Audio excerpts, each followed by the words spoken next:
L'Alliance de pêche et du SPVQ, ça a commencé en 94. 94, une alliance entre les deux où pêche se déplaçait à l'intérieur du service de police et venait rencontrer nos gens qui étaient détenus. Venait rencontrer nos gens qui étaient détenus pour voir la problématique, est-ce qu'ils pouvaient les aider autrement, ou quand on était au poste avec quelqu'un qui avait une problématique au niveau santé mentale ou psychosociale, de toutes sortes, ils venaient aider les policiers à même le service de police qui était au Parc Victoria à cette époque-là. 2002, dynamique sociale changeante, ce qu'on fait, c'est que les équipes se déplacent sur les interventions policières.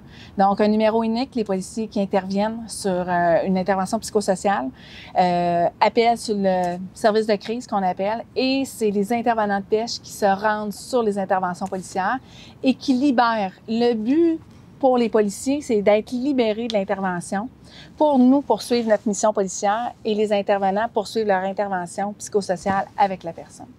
Donc, à ce moment-là, où ce que nous, avec les policiers, on a eu le mandat d'intervenir avec les policiers à l'endroit où ils sont pour toute crise psychosociale et aussi d'être mandataire de la loi P38. Donc, c'est à ce moment-là de juger selon l'évaluation qu'on en fait de la personne qui est en crise, si elle représente un danger grave et immédiat pour elle-même et pour autrui. À partir de ce moment-là, le rôle de la garde était clair au niveau de l'intervention. C'était vraiment d'éviter à ce que ces gens-là soient hospitalisés pour rien, contre leur gré, quand il n'y avait pas d'éléments. Ou ce que on veut éviter que les gens soient traumatisés par ces expériences-là, ou qu'ils soient judiciarisés, et si par notre intervention, on peut faire les choses différemment. Donc, par notre approche, par le suivi qu'on peut offrir après, justement, éviter tout ça. Donc, c'est à partir de cette période-là, environ 2002, que nous, on a commencé à intervenir avec les policiers. Une ligne, ce que les policiers ont un numéro de téléphone, nous appellent, il y a des équipes en place, de jour, de soir, de nuit, vraiment pour répondre à toute crise psychosociale. On parle par là, que ce soit au niveau d'idées suicidaires, que de gens qui vivent de l'itinérance, que de personnes qui ont été victimes d'une agression, que d'accompagnement suivant le fait que tu as un proche qui est mort par suicide. Donc, les policiers annoncent qu'une personne est décédée par suicide. Nous, par la suite, on accueille les gens. Donc, ça va du simple fait qu'on accompagne les gens là-dedans, mais après ça, on peut accompagner les gens à la morgue, les accompagner justement au niveau de récupérer le corps avec les maisons funéraires. C'est vraiment, on est là pour la personne et on s'adapte à son besoin. Avec le temps, on s'est rendu compte qu'il faut se parler. Malgré les lois de confidentialité, malgré les lois des organismes, malgré toutes les lois qu'on peut avoir provincialement sur l'échange d'informations, on s'est rendu compte qu'il fallait se parler. Donc, avec Pêche, on a mis en place un mécanisme qui s'appelle les carrefours. Les carrefours, c'est qu'on se rencontre une fois par semaine. C'est très opérationnel. Puis, on parle des dossiers qu'on a eus ensemble pour savoir... Le but, là, c'est de ne pas judiciariser, ne pas hospitaliser, mais entre les deux, là, dites-nous qu'est-ce qu'on fait. On prend ce temps-là, où on parle des situations, on parle de ce qui arrive dans la situation et comment Pêche peut avoir un plus-value par ses interventions. Ou qu'est-ce qu'on a fait, nous, pour travailler et arrimer nos services ensemble, pour qu'on soit congruent dans nos interventions, toujours dans l'optique que la personne soit au centre de nos interventions. Les silos, on veut les briser, on veut de plus en plus décloisonner ça. Puis on veut que que la personne soit au milieu. On travaille systémique avec les partenaires. C'est ce qui est intéressant avec les policiers, avec aussi que ce soit les autres partenaires au niveau du CIUS, parce que ces partenaires-là, au niveau du CIUS, nous ont permis de reprendre notre service 24/7, qui avait été arrêté pour différentes raisons il y a quelques années, où ce que par leur financement avec la Ville de Québec, on a pu adapter nos services, doubler nos équipes les soirs.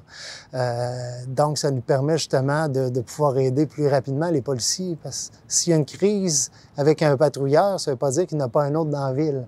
Donc, on peut se ramasser avec plusieurs appels en même temps. Cette alliance-là qu'on a entre les deux, cette communication-là, est hyper importante pour ne pas nuire à l'un puis au travail de l'autre. C'est dit qu'est-ce qu'on peut faire autrement, comment on peut s'adapter autrement. On est venu dans un continuum de formation.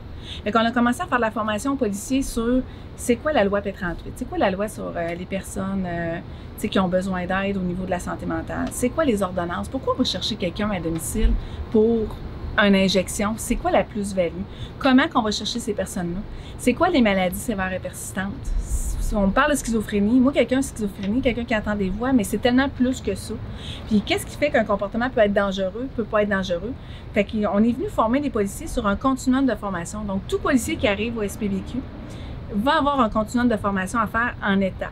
On commence par les maladies, on regarde la loi P38, on regarde les ordonnances de soins, les ordonnances de garde provisoire. Il y a un organisme qui vient nous rencontrer sur quoi dire à la famille. La famille est plus capable, la famille est en peine, la famille veut le bien de son proche, mais sont dans les portes tournantes. Donc, on vient, c'est quoi une garde provisoire? C'est quoi de dire, OK, là, tu t'en vas rencontrer un psychiatre? Donc, comment les policiers sont capables de mieux informer les familles, dans le fond. Fait qu'on est venu faire tout le continuum de formation comme ça. Puis avec le temps, dynamique sociale toujours, on a ajouté l'itinérance. Le but, c'est de venir déstigmatiser l'itinérance. Puis les policiers nous reconnaissent. Ils aiment nous voir aussi par le fait qu'on peut parler de nos services qui continuent à grandir, puis adapter justement aux besoins des gens de la population et aussi adapter aux services policiers, justement en fonction de notre service de crise. Puis aussi de faire des briefings par rapport à différentes problématiques récurrentes qui peuvent revenir. Donc, la suite au service de police, dans le fond, c'est continuer à avoir nos diffuseurs de santé mentale qui sont sur le terrain, qui sont mes yeux, mes oreilles. Dans le fond, on les renouvelle de plus en plus. En mai dernier, restructuration du service de police. On vous parle des dynamiques sociales, des phénomènes en émergence. Donc, le service de police à la Ville de Québec, ils se sont penchés depuis les 2 dernières années sur comment faire autrement, comment voir autrement, puis comment intervenir autrement. Donc, depuis le mois de mai, c'est le retour des policiers au centre-ville. Les policiers à pied au centre-ville avec les dynamiques sociales que le centre-ville peut connaître.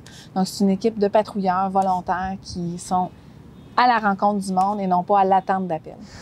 Écoute, au niveau de partenariat, moi, j'ai toujours eu un excellent lien avec les policiers. La chose qui me fait du bien, c'est de concevoir que nos partenaires puis les policiers ont un souci de travailler avec nos gens qui ont une problématique de santé mentale. Quand j'ai commencé en 80, j'étais pas là en 96, mais peut-être en 2001, les policiers avaient un discours coloré un peu pour voir la situation. Puis c'était pas tout le monde encore, il ne faut pas généraliser, mais les policiers ont à cœur le souci que les gens soient aidés. Moi, je pense que ça me donne juste espoir, justement, que c'est possible qu'on puisse travailler tout le monde ensemble. Bien, le fait que tout le monde puisse travailler ensemble, sortir de leur rôle, hein? C'est ce qui est intéressant. Sortir de leur rôle amène à avoir plus de possibilités, parce qu'il n'y a pas de porte de fermée. Donc, il y a plus de multitude d'aides qui est à faire, les gens sont spécialisés. Puis ça, c'est toujours dans le but d'aider ces gens-là et d'intervenir autrement. Un des meilleurs conseils, c'est de penser autrement et de voir autrement. C'est pas parce qu'on a toujours fait quelque chose de cette manière-là depuis 30 ans qu'on peut pas faire autrement, puis c'est ce qu'on a décidé de faire, nous autres. On s'est ouvert des portes autrement. On est allé se faire des alliances avec des agents dans la communauté, avec des intervenants dans la communauté pour créer des alliances. Puis c'est savoir avoir l'humilité de se retirer quand on n'a plus d'affaires là. Mais de communiquer entre nous autres après sur comment on fait la prochaine fois.